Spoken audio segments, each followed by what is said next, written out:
Welcome. The purpose of this video is to prepare you for your experience as a justice and litigant in the International Court of Justice at the Iowa High School Model United Nations Conference this April. We will work through memorial writing, case presentation, and deliberation.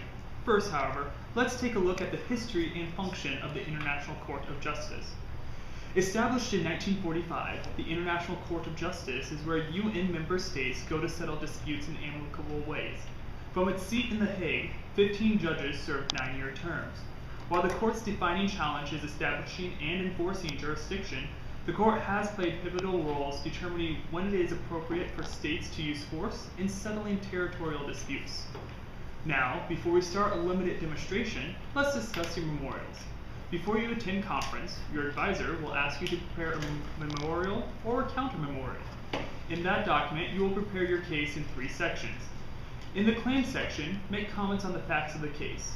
These statements should include both legal facts, such as your state's accession to the certain treaties, as well as material facts relating to the context of the case.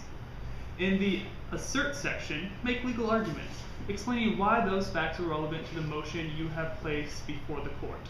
Finally, in the pray, explain exactly what actions you would like the court to take.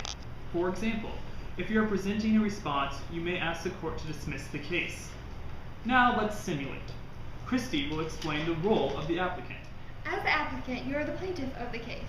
You will want to come to conference prepared with the memorial that you have written previously and a speech reflecting the views that you have expressed in the memorial to present to the other participants in the ICJ. The other participants may also ask you questions, and you must be prepared to answer those questions. After you've given your presentation, justices may ask short or long questions, and some may be extremely complex and some may be really simple. Be prepared to answer these questions as confidently and quickly as you can. And also remember that top delegates not only make good presentations, but also ask good questions. As a respondent, you will be presenting the reciprocal side of the memorial that was given to you by the applicant earlier. Then you will continue to answer questions asked to you by the other participants in the ICJ. After those questions, the justices may wish to re-question the applicant. After both sides have been heard, the applicant and respondent will leave the room for a period of deliberation. During this period, the justices will speak candidly about the motion of the applicant and what the respondent had to say. During this period, you should be prepared to address first whether the court has jurisdiction at all, and second, the legal issues surrounding the case.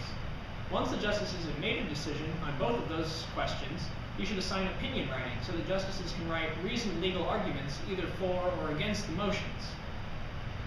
Once those opinions have been finished, the applicant respondent will be called back into the room to announce the verdict.